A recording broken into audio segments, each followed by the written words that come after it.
माध्यमिक इम्तिहान में बराघाटी में फलाफल लगभग खराब होने पर जहां अभिभावकों में क्षोभ की स्थिति है, तो इसी दौरान स्कूल की भूमिका पर भी सवालिया निशान लग रहा है। साथ ही नेशनल एजुकेशन पॉलिसी मुद्दे को लेकर भी लोगों में काफी क्षोभ है। इधर कई क्षेत्र में दूसरे विभाग की ओर से छात्र छात्रा बेहतरीन फलाफल किए जाने पर भी अभिभावकों में काफी सवालिया निशान है। मुद्दे को लेकर बातचीत के दौरान ईश्वर चंद्र विद्यासागर विद्यालय के अध्यक्ष तथा प्रिंसिपल ने संदर्भ में विस्तारित जानकारी दिया और तो और स्कूल के निर्देशक ने भी संदर्भ में अपने मतों का बखान किया। अभिभावकों को छात्र छात्राओं के प्रति और भी जागरूक होते हुए उन्हें सुचारू रूप से तहकीकात के साथ साथ अध्ययन प्रक्रिया पर ध्यान दिए जाने के लिए भी अपील किया गया। नेशनल एजुकेशन पॉलिसी तथा शिक्षा व्यवस्था के कई पहलुओं पर इस दिन दिग्गज शिक्षाविदों ने अपने अपने मतों का बखान किया। गौरतलब है कि पूरे बराघाटी में सिलचर शहर के ईश्वर चंद्र विद्यासागर विद्यालय में छात्र छात्राओं द्वारा माध्यमिक में बेहतरीन फलाफल किए जाने पर शहर भर में चर्चा जोरों पर चल रही है। ঈশ্বরচন্দ্র বিদ্যাসাগর স্কুলের অধ্যক্ষ যিনি নির্দেশক ওনার সাথে দুজন উভয় এখানে উপস্থিত আছেন। আমরা শিক্ষা ব্যবস্থা নিয়ে একটা জটিলতার পরিস্থিতি দেখতে পাচ্ছি এবং সেই সঙ্গে অনেকে দোষারোপ করছেন শিক্ষা ব্যবস্থাকে, অনেকে দোষারোপ করছেন ছাত্রছাত্রীদের। মাধ্যমিকে এবারে যে ফলাফলটা হলো সেটা নিয়ে আপনারা কতটুকু সন্দিহান এবং কি বলতে চাইছেন? দেখুন, শিক্ষা ব্যবস্থা এস পার এনইপি পলিসি বলুন বা সেবা বলুন, সিবিএসসি বলুন, শিক্ষা ব্যবস্থা একটি শিক্ষা প্রতিষ্ঠান এবং শিক্ষা প্রতিষ্ঠানের শিক্ষক শিক্ষিকারা সবসময়ই চায় যে স্টুডেন্টের রেজাল্ট ভালো হোক। হ্যাঁ, আমি আমার ব্যক্তিগত অভিজ্ঞতা থেকে বলছি যে এই বছরের রেজাল্টের মধ্যে কিছু বর্ণিত হয়েছে। এর পিছনে কিছু রিজন হলো বাচ্চাদেরকে প্রপারলি গার্জিয়ানসরা প্রপারলি গাইডেন্স করতে পারেন নাই বা মনিটর করতে পারেন নাই। আমি আমার অভিজ্ঞতা থেকে সেটা বলছি, কারণ শিক্ষক শিক্ষার্থীরা সব স্কুলেই কম বেশ একটা, সরকারি স্কুলের কথা বলতে পারবো না আমি, বাট প্রাইভেট স্কুলে তো আজকে আমি বলবো না যে আমরা খুব ভালো করছি, অন্যান্য প্রাইভেট স্কুলে তো নিশ্চয়ই ওরাও চাইবে ভালো রেজাল্ট করার জন্য। এমডি ম্যানেজিং ডাইরেক্টর হোক, প্রিন্সিপাল হোক, নিশ্চয়ই ভালো কাজ করেছে। কিন্তু দ্য থিং ইজ দ্যাট বর্তমানে যে এই 9-10-এর বাচ্চারা ছাত্রছাত্রীদেরকে একটু মোটিভেশনের দরকার আছে, প্লাস প্যারেন্টসের সাইড থেকে ওদের মোটিভেশন, অ্যাফেকশনস, অ্যাটেনশনস অ্যান্ড প্যারেন্টসরা বাচ্চাদেরকে টাইম, আজকালকে এই দৈনন্দিন জীবনে এত বেশি ব্যস্ততা বেড়েছে, দেখা যাচ্ছে যে প্যারেন্টসরা বাচ্চাদেরকে টাইম কম দিতে পারছে। আমি সর্বদাই এটা বলবো যে প্যারেন্টসরা বাচ্চাদেরকে একটু টাইম দিতে লাগবে, প্লাস ওর সাথে ডিসকাস করতে লাগবে, মনিটরিং করতে লাগবে প্রপারলি ও টিউশন যাচ্ছে কিনা না, প্রপারলি ও নোটসগুলো করছে কিনা না, ও পড়াশোনাতে ওর টাইমটা কিল করছে কিনা না। কারণ এখন দেখা যাচ্ছে পড়াশোনার থেকে থেকে পড়াশোনাতে টাইম কিলিং এর সাথে সাথে ওরা মোবাইলের মধ্যে টাইম কিলিংটা বেশি করে নিচ্ছে। এই মোবাইলের টাইম কিলিংটাতে কি হচ্ছে, অটোমেটিক্যালি ওর এটা সাইকোলজিক্যাল এফেক্ট পড়ছে, মানসিক একটা এফেক্ট পড়ছে, তারপরে মেমোরিতে এফেক্ট পড়ছে। সো দ্যাট থিং ইজ, বর্তমানে যে present scenery of the world, এর সাথে যদি প্যারেন্টসরাও এই প্রেজেন্ট সিনারি অফ দ্য ওয়ার্ল্ডের সাথে যদি প্যারেন্টসরা নিজেরাও কিছুটা আম, এটার থেকে যদি কিছু উপলব্ধি না করেন, এটার থেকে যদি ইনফরমেশন কালেকশন না করেন, কারণ আজকালকের এই জমানাতে বর্তমানে একটা স্টুডেন্টের ভালো রেজাল্টের পেছনে একটা ইনস্টিটিউট, একটা স্টুডেন্টস এজ ওয়েল এজ ওর গার্জিয়ানস ও আপনার দায়ী। সেই জন্য আমরা প্রায় দিন শিক্ষা টিচার সাথে লেকচার দিই যে এটা triangular system, three pillars, parents, students and guardians. But the thing is that এখানে দেখা যাচ্ছে, আমি আমার ব্যক্তিগত অভিজ্ঞতা থেকে বলবো যে প্যারেন্টসদের থেকে একটু লেকিং হচ্ছে।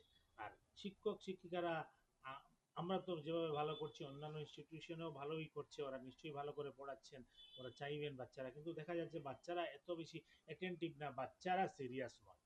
এই বাচ্চাদের সিরিয়াসনেসটা আনতে লাগবে।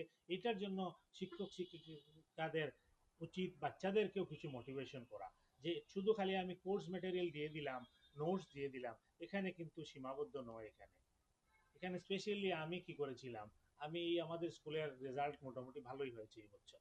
আমি ক্লাসে বলতে গেলে একদিন না দুদিনই গিয়েছি, কিন্তু বাকি তো টিচাররা করাচ্ছেন। তো আমি গিয়ে শুধু এটাই করেছি, আমি বাচ্চাদের সাথে ফ্র্যাঙ্কলি ডিসকাস করেছি, ওদের এইম ইন লাইফ সম্পর্কে আলোচনা করেছি, ওরা কি হতে চায় না হতে চায়, ও এইসব অনেক কিছু কথা বলে ওদেরকে, ওরা যে সিরিয়াস হতে লাগবে, ওদের যে সিরিয়াস হওয়াটা কেন প্রয়োজন, এই সমস্ত কথা বলে আমি ওদেরকে মোটিভেশন করেছি, এবং যে মোটিভেশনের রেজাল্ট আজকে আপনারা সবাই দেখছেন, আমরা এতটা স্টার্স ডিস্টিংশন পেয়েছি। আমি মনে করি যে আমার এই মোটিভেশনই অর্ধেক কাজ, মানে ম্যাক্সিমাম কাজ আমার এই মোটিভেশনই করেছে। কাছাড় জেলায় আমরা দেখতে পেয়েছি প্রায় 70টি স্কুলেই যখন বিষাদের ছায়া, ঠিক তখন ঈশ্বরচন্দ্র বিদ্যাসাগর স্কুলে একটা আনন্দের জোয়ার, একটা 5 বছর 7 বছর আগের পুরানো যে একটা জোশ ছিল পড়াশোনার ক্ষেত্রে, উৎসাহের ক্ষেত্রে, সেটা পরিলক্ষিত হয়েছে। এখানে প্রশ্নটা থাকছে যে এই যে কিছু গুণীজন বুদ্ধিজীবীরা বলছেন যে এখন ছাত্র বেরোচ্ছে, ট্যালেন্ট বেরোচ্ছে, কিন্তু মেধা থাকছে না। হুম। প্রশস্তিপত্রের কাগজপত্রে থাকছে মেধা, কিন্তু বাস্তবে মেধাটা থাকছে না। এডিপি কতটুকু সেটা পূরণ করতে পারবে, সেই জায়গায় দাঁড়িয়ে একটা প্রশ্ন চিহ্ন আছে। কারণ সবাই একটা ভালো পার্সেন্টেজ দিয়ে পাস করে নিচ্ছে, কিন্তু তাদের মেধাটা সেই সেই অনুযায়ী থাকছে না। তো সেই জায়গায় দাঁড়িয়ে কি বলুন? এটা এনইপি কতটুকু প্রয়োজন করতে পারবে, আমি মনে হয় আমার থেকে বেটার আমাদের প্রিন্সিপাল ম্যাম আরো একটু বেশি বলতে পারবেন, কারণ উনি তো নিজেই। ম্যাডাম যারা রয়েছেন তাদের কাছে কি সাজেশন থাকবে? কারণ সবাই ব্যতিগ্রস্ত, সবাই নিজের কর্মজীবন, নিজের রোজগার নিয়ে ব্যস্ত। সেই জায়গায় দাঁড়িয়ে টিচার রেখে দিলাম, প্রাইভেট টিউটর রেখে দিলাম, আর আমি চাকরি গেলাম, সকালে গেলাম, সন্ধ্যাবেলা আসলাম, একটা দৈনন্দিন একটা রুটিন জীবন হয়ে গেছে। সেই জায়গায় দাঁড়িয়ে কিন্তু ছাত্ররাও প্রভাবিত। তো কি মেসেজ থাকবে আপনার, এবং এবার আপনাদের স্কুলের রেজাল্টটা কতটুকু কি? আমাদের স্কুলের রেজাল্ট হচ্ছে আপনার 40 স্টুডেন্ট এপিয়ার হয়েছিল, একজন মেডিকেল গ্রাউন্ডে দুটো সাবজেক্ট দিতে পারেনি, 39 পাস আউট।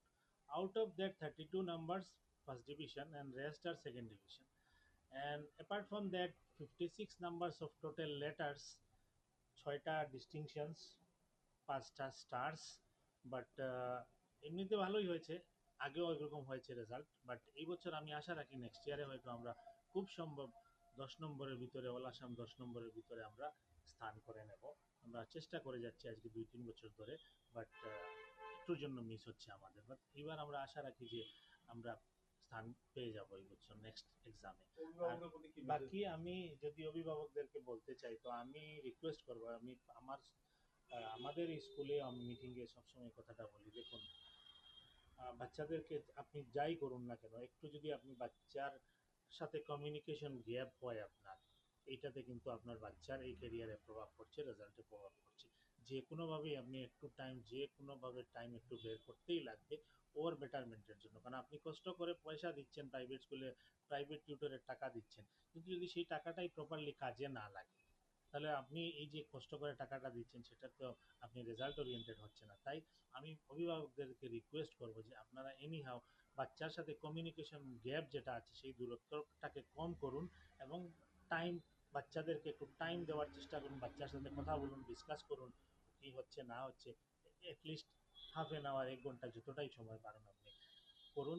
দেখবেন, করে দেখেন, যদি রেজাল্ট, আপনার ফলটা আপনি নিজে করে দেখবেন, দেখে আমার কথায় আপনি বলবেন যে না আমি বলেছিলাম এটা। আমি তাই অভিভাবকদেরকে আমি এটাই রিকোয়েস্ট করতে চাই। ধন্যবাদ স্যার, আপনার নামটা? আমার নাম রানা লস্কর, আমি ঈশ্বরচন্দ্র বিদ্যাসাগর স্কুলের managing director. Thank you sir. আমি একটু অভিমত জানতে চাই। দেখুন, এনইপির যেটা রুল ওরা করেছে সেই অনুযায়ী মেধা কিন্তু প্রচুর বাচ্চাদের মধ্যে আছে। কিন্তু আগে কি হতো, আগে বাচ্চাদেরকে আমরা, আগে যেটা এডুকেশন সিস্টেম ছিল সাথে বাচ্চাকে আমরা কোর অফ ইনফরমেশন দিতাম চ্যাপ্টারে। হ্যাঁ, তারপরে মিডিলে এসেছিল কি, যে বাচ্চারা মোটামুটি একটা পড়াশোনা করে নিলে একটা ভালো রেজাল্ট করে নিত। কিন্তু এখনের যে সিস্টেমটা, এটাতে দেখা গেছে বাচ্চা যদি পড়াশোনা করে তবে ভালো রেজাল্ট করতে পারছে, বাচ্চারা যদি ভালো করে ডিপলি পড়াশোনা না করছে তাহলে শুধু মুখস্থ বিদ্যার উপরে এখন আর সে পাশ করে বেরোতে পারছে না। তাতে এটাই প্রুভ হচ্ছে যে তার মানে বাচ্চাদেরকে ইন্টারনালি চ্যাপ্টারের বা যে কোনো ইনফরমেশনের ক্লাসের মধ্যে শিক্ষকই হোক, ওনারা মানে উপর থেকে পড়িয়ে চলে যেতে পারবেন, ওনাদেরকে ডিপলি পড়াতে হবে।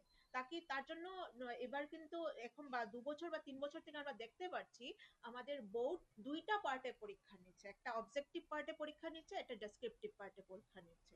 আগে কি ছিল, দুটোটা মিলিয়ে পাশ করে নিত, বাচ্চা যদি 30 পেয়ে যেত দুটো মিলিয়ে তাহলে পাস, কিন্তু এখন কিন্তু সেপারেট ওয়েতে পাস করতে হচ্ছে।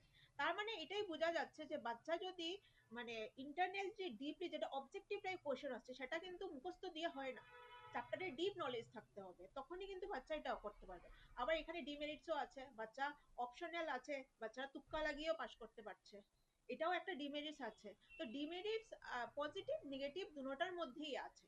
এখন যেটাকে আমরা পজিটিভলি যদি কাজ করি, আর যদি আমরা যেমন এনইপির অনেকগুলা এডুকেশন সিস্টেম আছে যেগুলো অ্যাক্টিভিটি বেসড স্টাডি, এনইপি বলেছে অ্যাক্টিভিটি বেসড স্টাডি। তো অ্যাক্টিভিটি বেসড স্টাডি করতে গেলে ডিপ নলেজ থাকতে লাগবে, যেটা অ্যাক্টিভিটি আমি করাবো সেটা তো ডিপ নলেজ থাকতে হবে। তো এই দিক দিয়ে যদি আমরা দেখি তাহলে কিন্তু আমাদের অনেকটাই পজিটিভিটি আমরা দেখতে পাচ্ছি।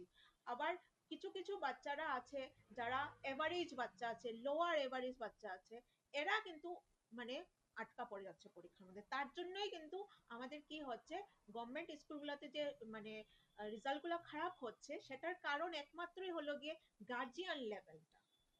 কারণ বাচ্চাদের সঙ্গে গার্জিয়ান সাপোর্টই হচ্ছে না। টিচার তো ওনার যতটুকু করণীয় 7 ঘন্টা 6 ঘন্টা 8 ঘন্টা টিচার পাচ্ছে, বাট ওইটাকে ফলো আপ তো গার্জিয়ান করাতে হবে।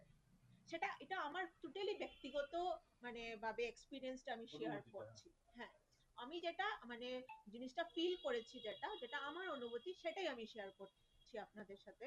বাকি তো দেখুন সবারই ভিউজ আলাদা আলাদা থাকতেই পারে, বাট আমার মনে হচ্ছে যে এনইপি খুব একটা যে নেগেটিভ কিছু নিয়ে আসছে সেটা আমার মনে হয় না। কারণ আজকে সেটা যদি হতো তাহলে আজকে স্টেট বোর্ডের রেজাল্ট খারাপ হচ্ছে কিন্তু সিবিএসই তে কেন এত ভালো রেজাল্ট হচ্ছে? সিবিএসই তো এক একটা বাচ্চা 98% 99% নিয়ে পাস করছে সিবিএসই তে। তো ওরা তো টোটালি অ্যাক্টিভিটি বেসড কাজ করাচ্ছে। প্রত্যেকটা সিবিএসই স্কুলে গিয়ে আপনি দেখবেন টোটাল অ্যাক্টিভিটি বেসডই সবচেয়ে বেশি আছে। আজকে এই অ্যাক্টিভিটি আছে, কালকে এই অ্যাক্টিভিটি আছে, প্রত্যেকটা অ্যাক্টিভিটির উপরেই ওরা স্টাডি করাচ্ছে বাচ্চাকে। তাহলে ওদের রেজাল্ট কেন হচ্ছে? প্রেশার তো সেম আছে ওদেরও, আর স্টেট বোর্ডেরও। তো কোনো না কোনো জায়গার মধ্যে আমাদের গার্জিয়ান সহযোগিতা সেই রকম আমরা পাচ্ছি। Thank you madam. আপনার পুরো নামটা? গায়ত্রী পাল।